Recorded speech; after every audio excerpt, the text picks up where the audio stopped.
بسم اللہ الرحمن الرحیم۔ ایک انتہائی محنتی اور فرض شناس لڑکی تھی۔ اس نے ایک نہایت غریب خاندان میں آنکھ کھولی تھی، مگر یہ والدین کے رزق حلال اور ان کی اچھی تربیت کا نتیجہ تھا کہ اس نے شروع سے ہی پاکیزہ سوچ کو پروان چڑھایا اور محنت اور جہد مسلسل پر یقین رکھا۔ سلمیٰ کے والد ایک مقامی فرم میں معمولی ملازم تھے اور والدہ مکمل طور پر ایک گھریلو خاتون، جن کی سوچ اپنے گھر سے شروع ہوتی تھی اور وہیں پر ختم۔ باہر کی دنیا کے بارے میں وہ مکمل طور پر ناآشنا تھی۔ مسز جبار ایک سیدھی سادی خاتون تھی جنہیں اپنے 3 بچوں کو تعلیم دلوانے کا شوق جنون کی حد تک تھا۔ یہی وجہ تھی کہ نامساعد حالات کے باوجود بھی جبار صاحب نے اپنے بچوں کو حسب توفیق اسکولوں اور کالجوں میں پڑھایا۔ سلمیٰ ان کی سب سے بڑی بیٹی تھی۔ اس کے بعد عامر اور شاہد، تینوں بہن بھائیوں میں 2 سال کا فرق تھا۔ سلمیٰ نے میٹرک کے بعد FA اور BA بھی امتیازی نمبروں سے پاس کیا۔ آگے وہ MA ایجوکیشن کی تیاری کر رہی تھی کہ شاہد سے شادی ہو گئی۔ شاہد بنیادی طور پر ایک شریف اور مہذب انسان تھا۔ اس نے سلمیٰ کے ساتھ بہت اچھا سلوک کیا اور وقتی طور پر اسے بھی یہی محسوس ہوا کہ اس کی تکلیفوں کے دن کٹ گئے ہیں، مگر جلد ہی اسے اپنی خوش فہمی کا احساس ہو گیا جب اس کے سسرال والوں نے اپنے رنگ دکھانے شروع کر دیے۔ اس کی ساس اور ایک نند نے صحیح معنوں میں اس کا ناطقہ بند کر دیا۔ سلمیٰ نہ صرف پڑھائی میں اچھی تھی بلکہ اس کی امی نے اسے گھر گھرستی کے رموز بھی بخوبی سکھائے تھے۔ خانہ داری، سلائی کڑھائی، سلیقہ غرض ہر شعبے میں وہ طاق تھی، مگر اس کے یہ اسلوب ساس، نند اور حتیٰ کہ دیوروں کو بھی قطعاً نظر نہ آتے تھے، بلکہ وہ وقتاً فوقتاً اسے بد سلیقہ، جاہل، گنوار اور غریب جیسے القابات سے نوازا جاتا تھا۔ اسے اس بات پر حیرت ہوتی کہ اس نے اپنے والدین اور اساتذہ کو یہی کہتے ہوئے سنا تھا کہ تعلیم ہی اصل دولت ہے، روپیہ پیسہ تو آنی جانی چیز ہے، تو پھر اسے غربت کا طعنہ کیوں دیا جاتا ہے؟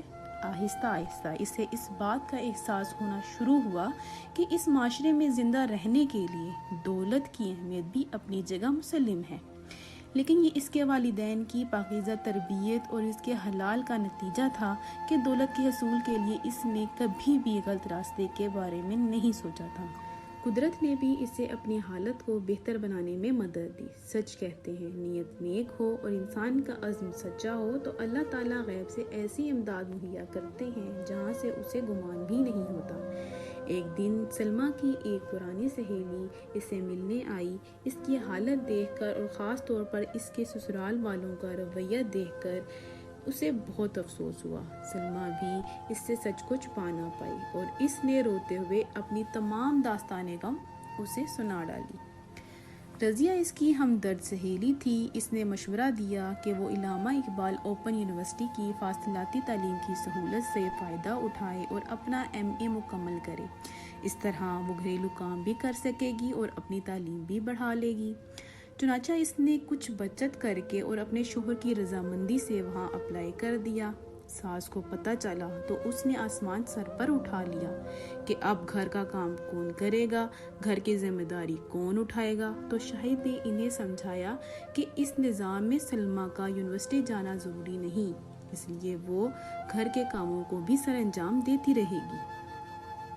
سلمیٰ سلائی کڑھائی میں تو ماہر تھی ہی، اللہ نے اس کی ایک اور طریقے سے بھی مدد فرمائی۔ وہ کچھ اس طرح کہ اس کے گھر کے قریب ہی ایک بوتیک شروع ہوا اور اس کی مالکن کو کپڑوں کی سلائی کرنے والی ایک ماہر خواتین کی ضرورت تھی۔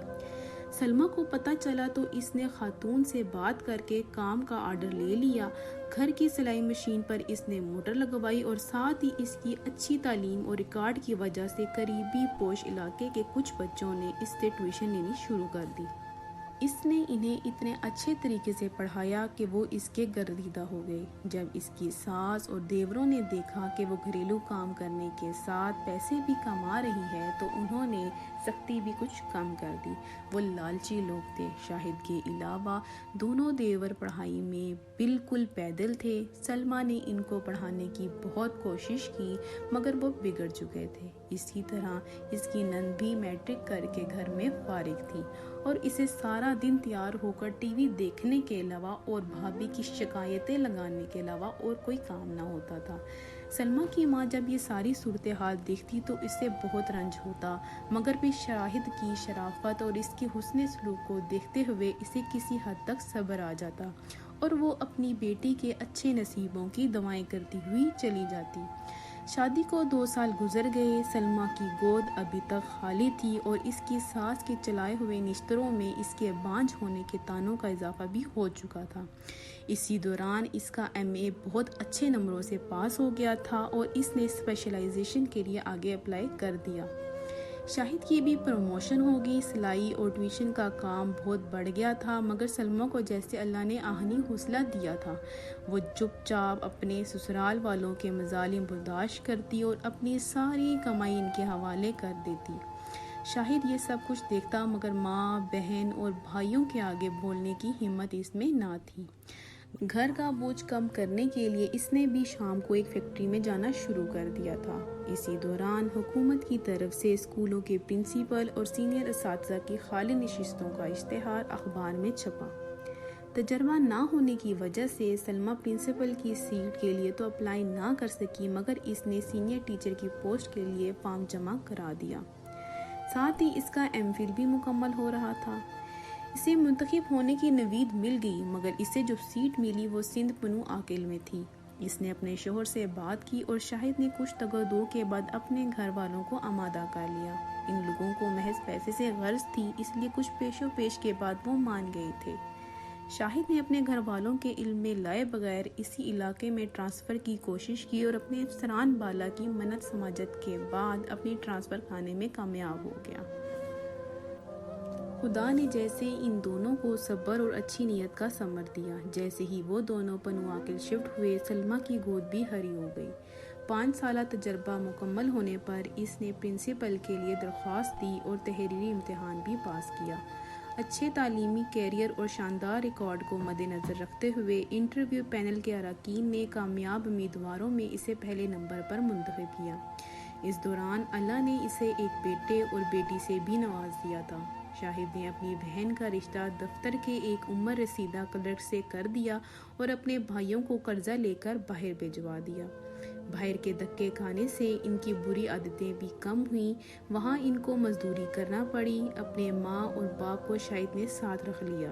بیٹی کی شادی اور 2 نکمے بیٹوں کو باہر بھجوانے کی وجہ سے اب اس کے طرز عمل میں بھی تبدیلی آ چکی تھی۔ سلمیٰ اور شاہد نے اپنی نیک نیتی سے اپنے فرائض نبھائے، اپنے بہن بھائیوں کی مدد کی اور جہد مسلسل سے اپنے حالات کو سنوارنے کی سعی کی جس کا نتیجہ انہیں معاشرے میں ایک باعزت مقام کی شکل میں حاصل ہوا۔ ہمیں بھی چاہیے کہ اگر زندگی میں کوئی راستہ دشوار گزرا ہو تو مایوسی کے اندھیروں میں بھٹکنے کی بجائے اپنے رب سے لو لگائیں اور مستقل مزاجی سے محنت کریں۔ اللہ تعالیٰ محنت اور اچھی نیت اور خلوص کا صلہ کبھی بھی رائیگاں نہیں جانے دیتا۔ اگر آپ کو آج کی کہانی پسند آئی ہے تو ویڈیو کو ضرور لائک کیجیے گا اور اپنے دوستوں کے ساتھ بھی شیئر کیجیے گا، اور ہاں، مزید ایسی ویڈیوز کے لیے میرے چینل کو سبسکرائب کریں۔ اگلی ویڈیو تک کے لیے مجھے اجازت دیں۔ اللہ حافظ۔